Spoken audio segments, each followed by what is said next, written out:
Welcome everyone, this is John from Southern Cross Online. Today we're going to be looking at a game called Torchlight 2. So let's get into it and start a new game. Now in this edition that I've got of Torchlight 2, there are 4 classes. There is Ember Mage, which is the traditional spellcaster. There is also Berserker class. This class is quite reliant on fist weapons, and as it says there, animal magic. There is also the Engineer class. The Engineer class is quite interesting. It tends to have machines or shields, that style of play. And there's also Outlander. The Outlander class is a traditional gunslinger class, although they are quite efficient with magic. And when I play Outlander classes, I often do, I usually dual wield wands rather than guns. You can see for the female portrait, again, Ember Mage, Berserker. I actually find the graphics quite nice in this. The Berserker always looks crazy. Then you've got Engineer.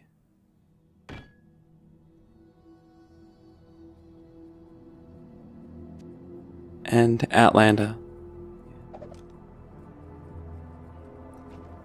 In a later edition, I'm fairly sure there are more classes. However, in this version of Torchlight 2 that we'll be looking at, there is the 4 classes only. So I usually go for Outlander class, although I have played all the classes and they're quite fun to play. Now enter in a character name, so I'll type in a character name.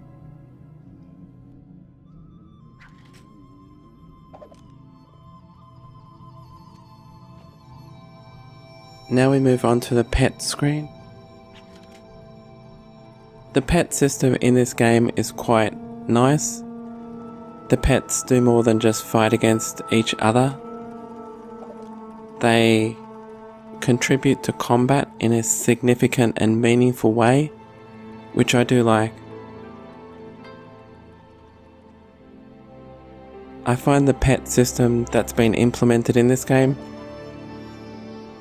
is very helpful and at the same time quite enjoyable.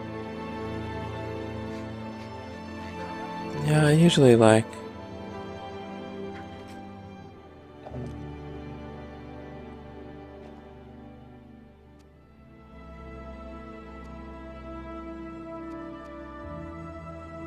so I'll pick the Panther Pet. To learn the interface, a few things to learn. If we are using mouse and keyboard, if we left click with our mouse button, we walk towards that location of the mouse cursor. If we right click, we cast whatever this ability is. So this is Glaive Throw. Glaive Throw is a poison attack as well as interrupt. So right clicking the mouse button does that.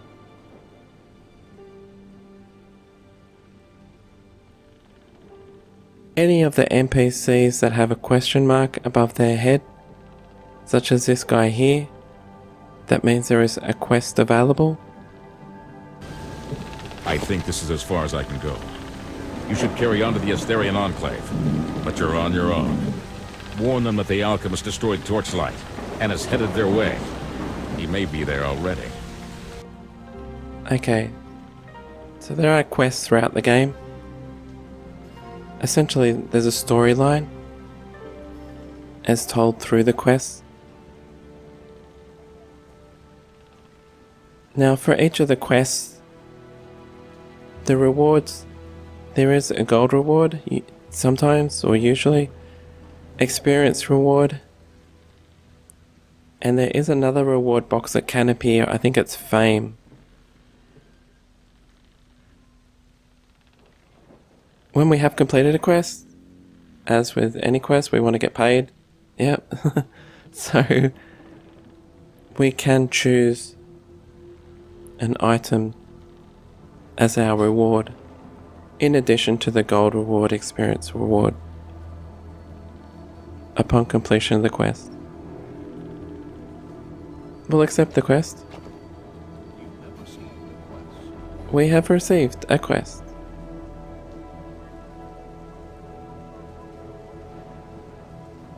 I think the graphics are quite well done in this game.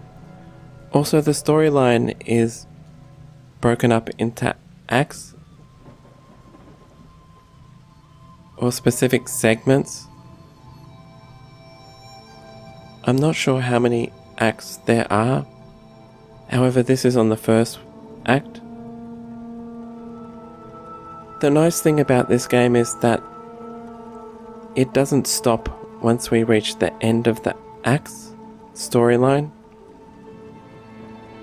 There is essentially an open map approach to the game at end game, which means we can basically pick a large number of different maps and play whichever we want. So I'm happy that the game doesn't stop just when we finish the storyline part of the game. I really like that aspect of this game. Okay, so we hold down the shift key if we want, and we can shoot. Remember, don't stand in the fire. There's a by now internet meme. If we right click, glaive throw, it actually rebounds, which is nice, and it will hit another target. So with our glaive throw, we can actually hit more than one target. One of the main guidelines with playing this game is if you can click it, click it. Anything that you can click in the game, such as fallen bodies, just left click it, and often there's nice stuff that will appear out of that clicked on item. It could be a chest, such as a treasure chest. It could be a rock lying on the ground. Anything that we can click, definitely we should click it. So I'll click on this chest. It's fine.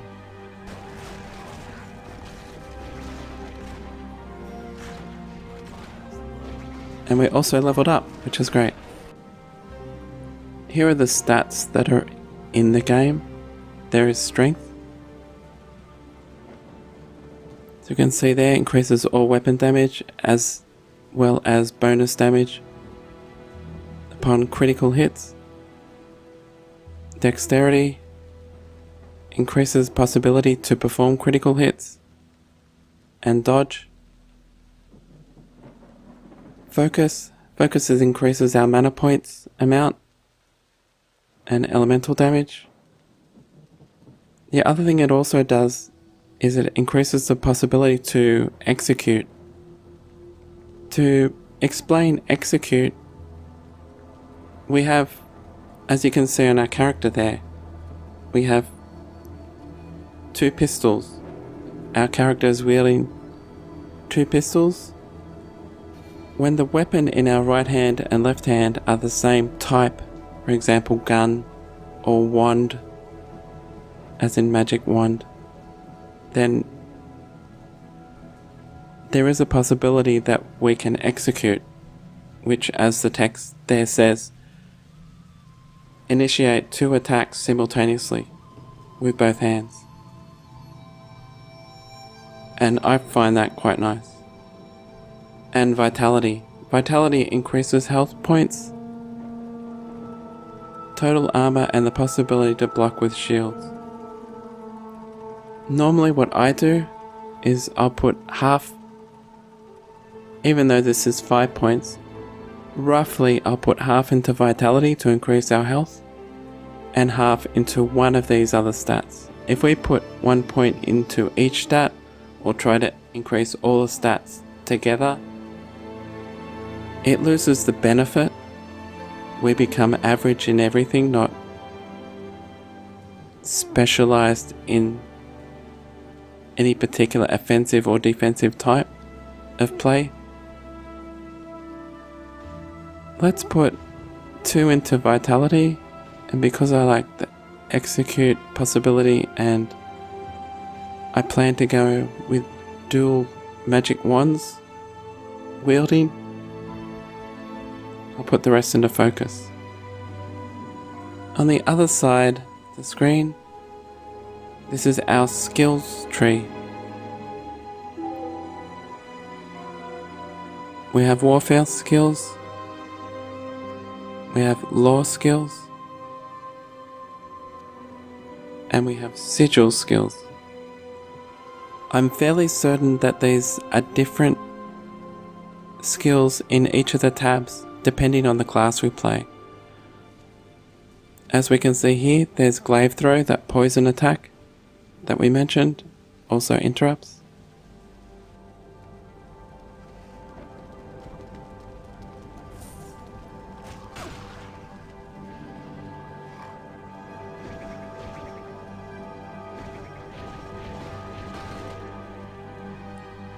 Now in the game there are champion mobs.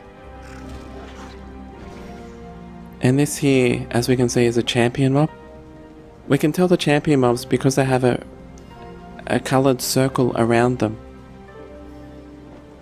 See, there's a coloured circle that indicates your champion mob. Champion mobs are usually quite a lot more difficult than standard mobs. However, they do have very nice loot. Exceptionally nice. There we go. Oh yeah. That's what we want. A spell. Fireball 1. The spells are exceptionally rare in this game.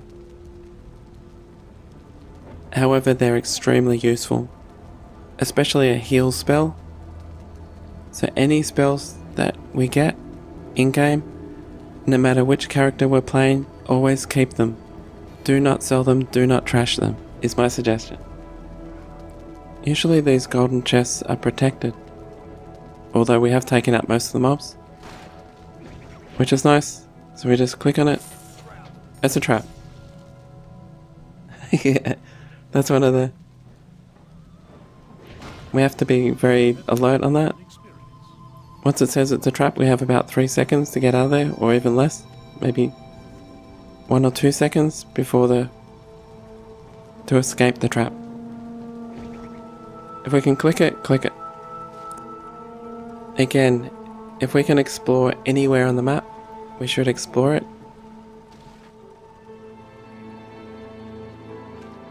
There are later on hidden rooms that do not show up in this minimap. For example, if there was a hidden room just here on the minimap, just over there, it would not show up. It would, as we walked into the hidden room, it would show us going off the map out here with our little white or blue circle indicator. Therefore, we should explore everywhere, not just go straight up there to get to the next area. Besides, it's a lot of fun exploring. I like exploring in this game. This is the main town early on in the game. Alright, here is one of the vendors. She sells potions. You can buy health potions, I don't tend to buy mana potions. There's usually we find enough in the world map. And health potions, I don't like purchasing health potions. The reason being is that we can purchase equipment that regenerates our health.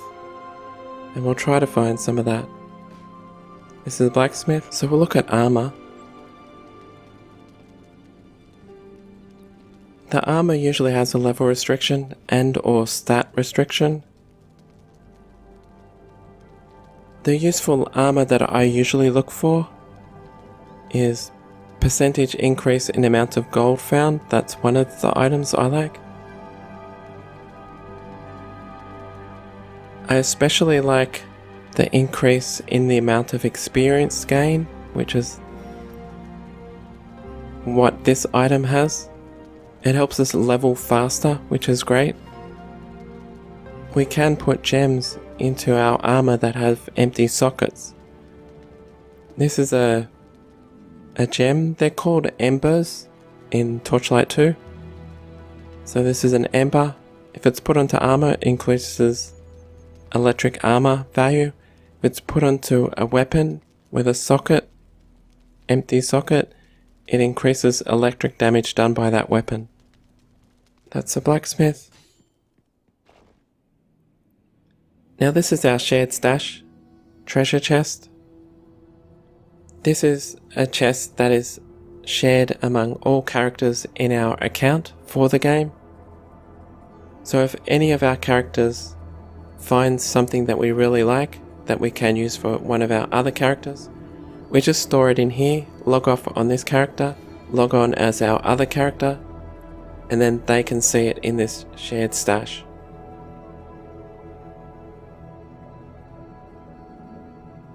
These rare socketables are very, very nice. Usually very nice bonuses, and they go into empty sockets of armor. Here we have a piece of armor that has that health recovery per second that we were talking about. At the moment I have no health recovery per second armor, so I have to use potions or level up or use a heal spell if I had one, which I don't currently, in order to gain back some health points. This health recovery per second armor is very, very useful. Always watch out for this armor, usually available at the blacksmith vendor. Now this is our stash for this character. It's not a shared stash, it's only specific to this character.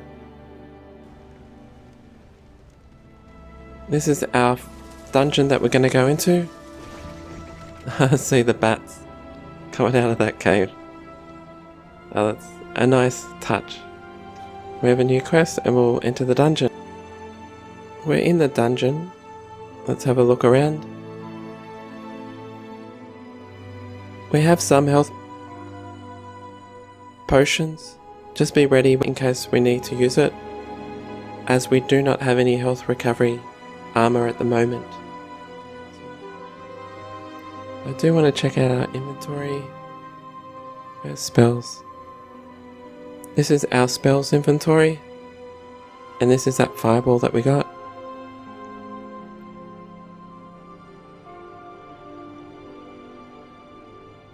Right, click to learn this ability, so yeah, we'll do that. And then we'll drag a copy of that down to there, just in case.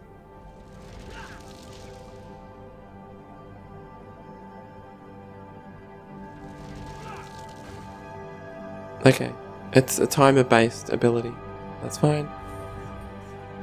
Click on this, click on that, get that. Unidentified pistol.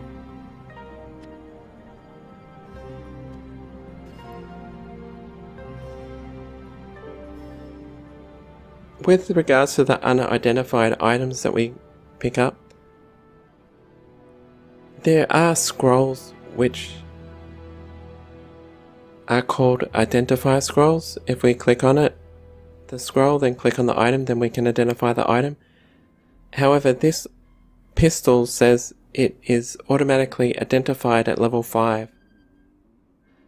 I would rather wait until level 5 than use up a scroll just to identify this item.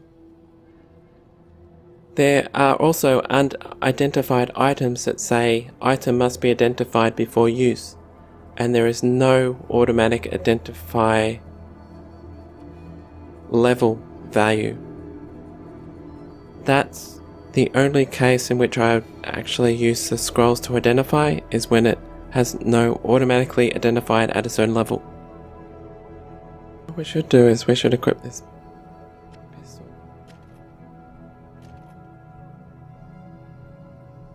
3730, and we should equip that pistol.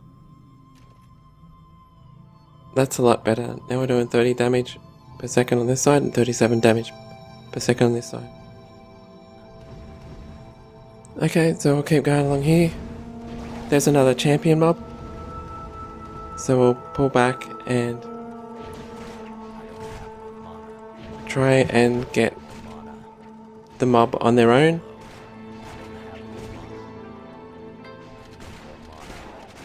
Let's do this. Excellent, we leveled up. Oh, that was good. Okay, we have now looked at how to play the game as a new player. Why don't we have a look through the eyes of a more advanced character in the game? So we'll load up a game. This vendor is the seller of unidentified items. I'm not sure exactly what level he appears at. As you can see there, he sells weapons, however it doesn't actually say what the weapon does. We have to purchase it first. These armor and weapons are very, very nice.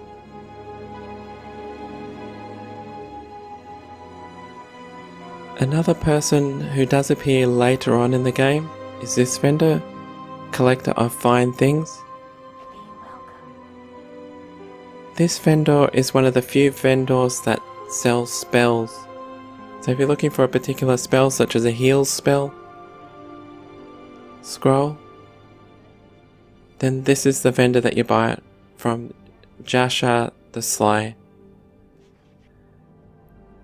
This is a rare ember chip, and I like these blood ember chips because they have health recovery per second. What we can do is we can put this into a piece of armor. We could basically put it into an empty socket. We'll do that. We click on that, put it there. See how it's got empty socket? Now it's got blood ember chip plus 15.6 health recovery per second. The other vendor enchants items. So if we have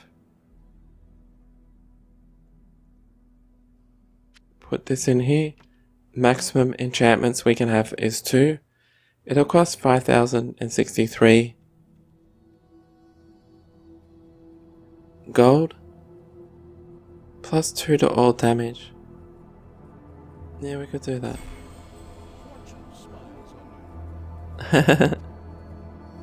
And also we got 1% critical hit chance. So there you go.